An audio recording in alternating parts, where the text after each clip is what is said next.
Bonjour et bienvenue. Alors, comme convenu, aujourd'hui, nous allons découvrir ensemble le routage en React.js.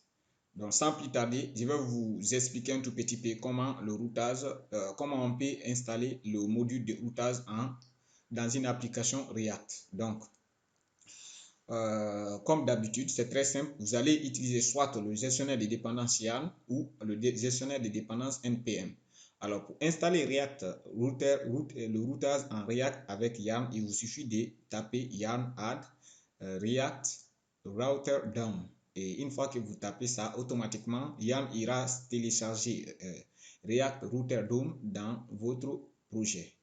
Ou si vous n'avez pas YARN, vous pouvez installer également avec NPM, soit en faisant NPM install React Router DOM. Et les deux commandes ces deux commandes font exactement la même chose. Une fois que vous installez React Router DOM, ce qui veut dire que le routage de React sera disponible maintenant dans votre application. Et pour l'utiliser, il vous suffit simplement d'aller dans votre fichier app.js et vous utilisez Router DOM comme c'est-à-dire le component parent de tous les components. Et une fois que vous ajoutez, c'est-à-dire vous importez browser router depuis React Router DOM qu'on vient d'installer, et vous allez envelopper tous vos éléments avec maintenant browser router dans votre app. Une fois que cela est fait, c'est déjà une première étape. La deuxième étape va être maintenant, soit vous allez maintenant dans un component parent qui va servir la création des routes, et vous importez encore trois autres components qui va vous servir de créer des routes et de faire des redirections. Premier component, ça va être switch. Au fait, switch, c'est quoi? Toutes les routes doivent être incluses dans le component switch. C'est lui qui permet de switcher vers les routes. Ensuite, nous avons le component route. C'est dans ce component route là, vous allez indiquer les chemins. Comme vous pouvez le voir ici, j'ai mis le component parent ici switch. Et à l'intérieur des switch, déjà j'ai mis un route, et dans route, on a mis path et puis on a donné le chemin. Donc une fois que vous allez dans l'URL, vous mettez ce chemin, vous allez accéder au component en question. Ici, l'affichage n'est pas très optimisé. Donc sans plus tarder, on va essayer de lancer notre éditeur pour pouvoir démarrer avec la pratique, ça va être beaucoup plus facile. Donc je lance l'éditeur, l'invite de commande, je vais au bureau.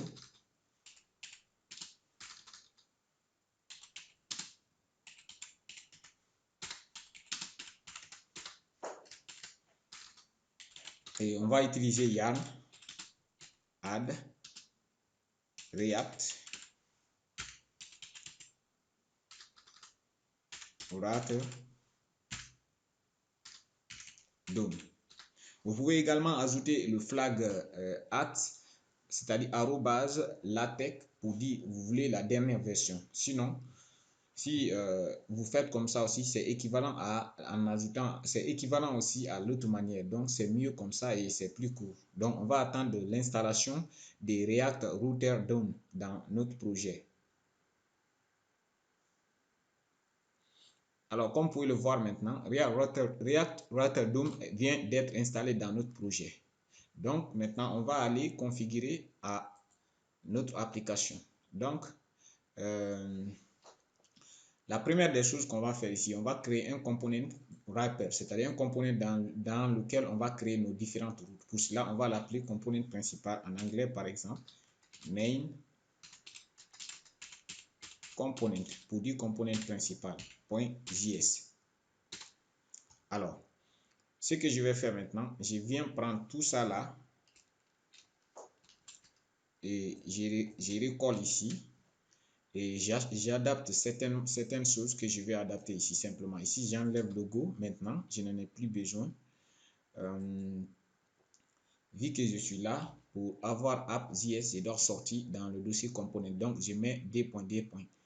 Et ensuite, la navbar, c'est bon, on l'a utilisé ici. Navbar, non, on ne l'a pas utilisé pour le moment. Donc, je vais enlever.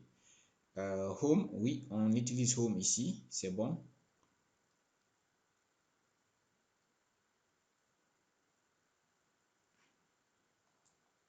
Et là, on va enlever component puisque on est tous dans ce component là, donc c'est bon. Header, c'est la même chose également, j'enlève component vu que main et component et header, tous ces components se trouvent dans le dossier component ici.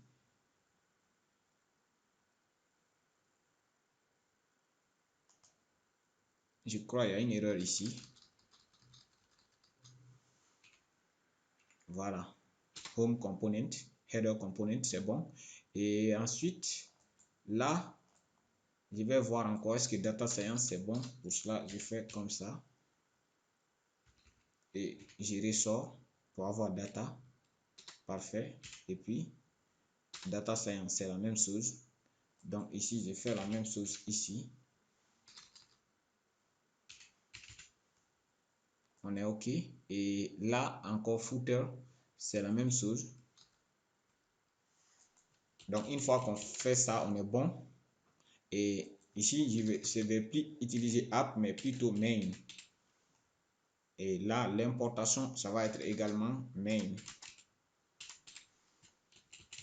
Une fois qu'on a fait ça, on vient dans app maintenant. Et dans app, on enlève tout ça là maintenant.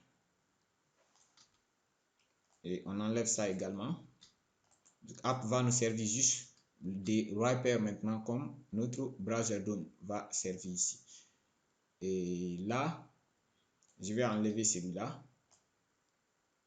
Je vais enlever tout ça maintenant. Et là, je viens importer. Import browser router. Et on va l'importer depuis React router DOM. Et à partir d'ici maintenant, on va utiliser le browser router qu'on vient d'importer maintenant.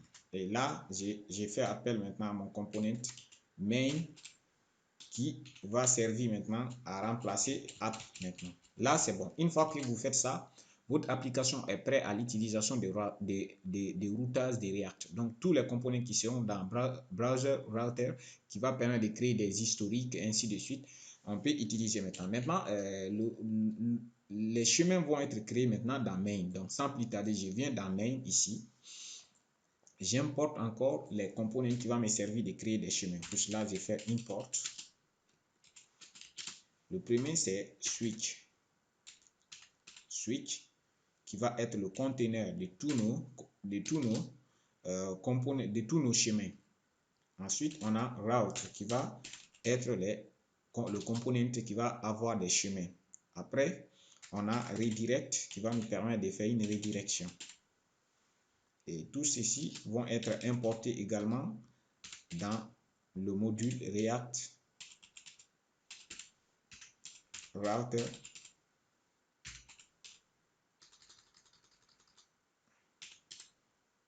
DOM. Et une fois qu'on fait ça, on est bon. Et là maintenant, je coupe ça. Puisque le header et le footer ne vont pas avoir de routes, c'est-à-dire ils vont être toujours les composants parents. Donc on n'a pas besoin de chaque component on doit inclure le header et le footer. C'est pourquoi on ne doit pas inclure ceci dans switch. Parce qu'on a dit switch, son rôle va être d'envelopper nos chemins, c'est-à-dire nos routes. Donc ici, je mets switch entre mon header et mon footer. Comme vous pouvez le voir. Et maintenant, c'est la route qui va permettre d'avoir les différents chemins. Et il prend des attributs. Le premier attribut, c'est path, qui va nous indiquer le chemin d'accès aux components. Après le path, on va mettre encore l'attribut component qui va indiquer le component en question. Donc ici, je viens coller mon component comme avant. Et surtout, il ne faut pas surtout oublier de fermer route. Ensuite, on va créer une seconde route.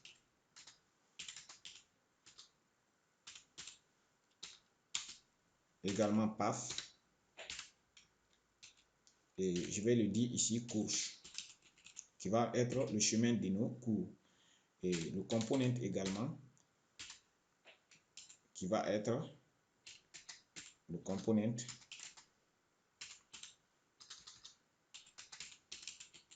course. Pour le moment, je ne l'ai pas créé. Je vais créer ce component maintenant. Pour pouvoir vous montrer la différence, c'est-à-dire pour pouvoir montrer en temps réel comment le routage fonctionne. Maintenant, et avant de créer notre component, je vais appeler encore redirect.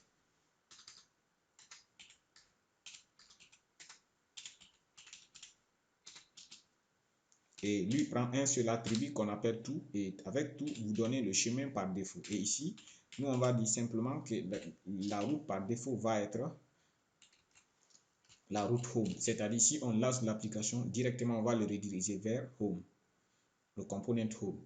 Maintenant, avant de continuer, je vais créer d'abord le component route parce qu'il y a des components courts qui n'existent pas d'abord. Sinon, si je lance l'application, on aura une erreur. Donc, ici, je fais course, component, .js. Et ici, je vais créer un arrow function ici. On va l'appeler course.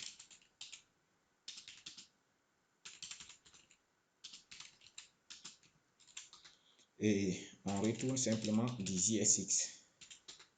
Pour cela, je déclare un div avec une classe CSS container.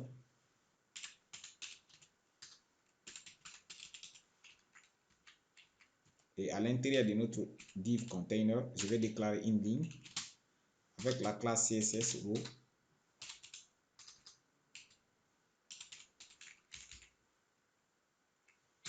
Et à l'intérieur de notre row, maintenant, je vais déclarer un titre de niveau 1 pour dire bienvenue sur notre beau site. Par exemple.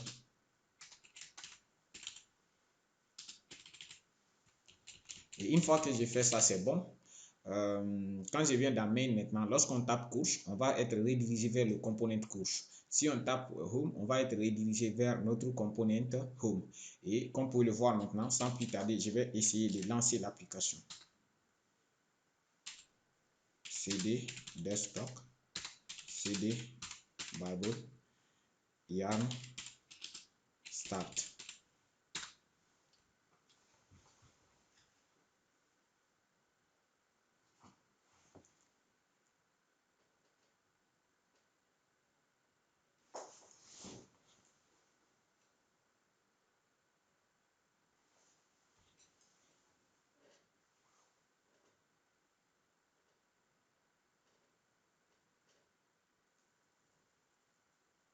Ok, évident.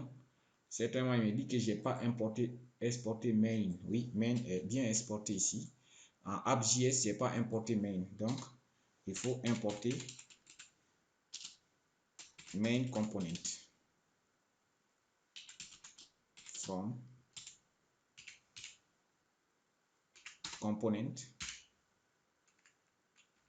main component.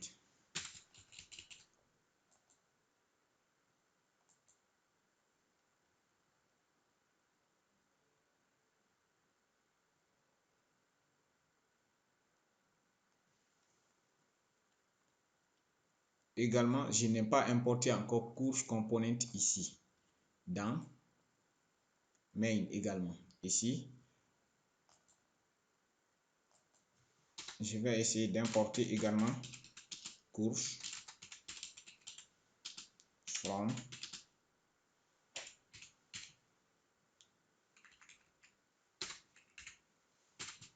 et là il faut vérifier est-ce que j'ai exporté également course également ici export default course. Parfait. Et là une fois qu'on fait ça, on est bon. On va redémarrer voir encore.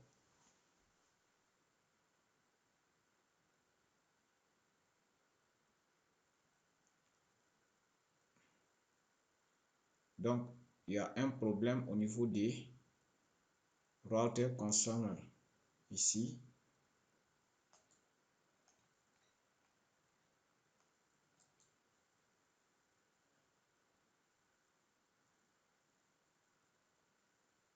Ok.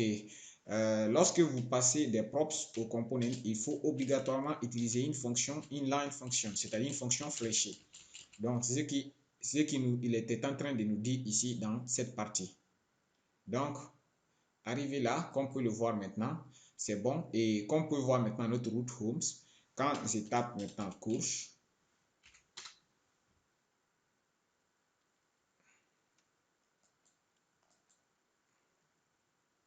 même chose. Et au niveau des courses, on pouvait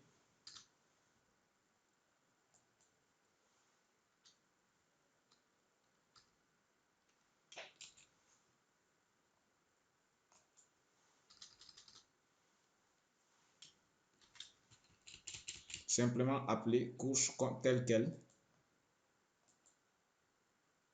Alors, comme on peut le voir maintenant, au niveau des courses aussi, c'est la même chose. On doit simplement passer course telle qu'elle.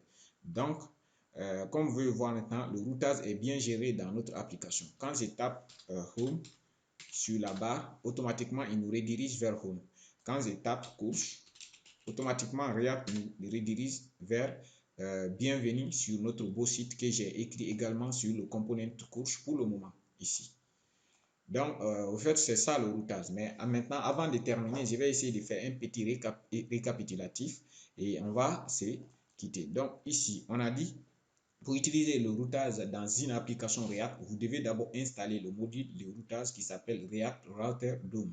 Une fois que vous tapez yarn add ou npm install React Router DOM, et ce gestionnaire de dépendance va aller télécharger React Router DOM dans votre projet. Une fois que c'est installé, vous venez dans app.js comme vous voyez, vous importez browser router et vous englobez tous vos éléments par browser router. Une fois que vous faites ça, c'est browser router là qui permet de gérer des historiques, des routages dans votre application.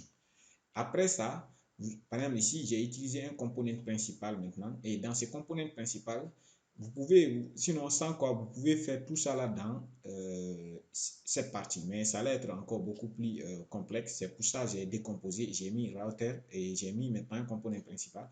Et dans le component principal maintenant, j'ai fait quoi? J'ai importé ici, c'est pas router, c'est route tout court. J'ai importé switch, redirect et route. On a dit que switch, c'est lui qui permet de gérer les chemins, c'est-à-dire tous les chemins qui doivent être gérés doivent être inclus dans switch ici, comme on peut le voir. Si j'enlève switch, automatiquement j'aurai une erreur. Une fois que vous mettez switch, et à l'intérieur maintenant vous mettez redirect et route. D'abord, route, c'est lui qui permet de créer des chemins vers des composants. Comme vous pouvez le voir ici, j'ai mis route et path pour dire le chemin home. C'est pourquoi quand on fait slash home, dans notre navigateur, on a accès directement aux components homes. Et ensuite, path ici, également, comme vous pouvez le voir, c'est la même chose. On a indiqué course. Quand on tape path slash course, on aura accès directement aux components course. Et redirect, on a dit par défaut, c'est pour faire la redirection vers un component par défaut. C'est-à-dire ici, on a dit que notre component par défaut est le component home. Simplement, c'est pourquoi quand on a lancé l'application, automatiquement, ça redirige vers home. Donc, arrivé là, je pense qu'on a fait l'essentiel. Et le cours prochain, on va essayer maintenant de lier notre menu de navigation aux différentes routes et on va remplir, encore, on va terminer le component course et on va commencer à améliorer également l'interface utilisateur de notre application. Merci pour votre attention et à la prochaine.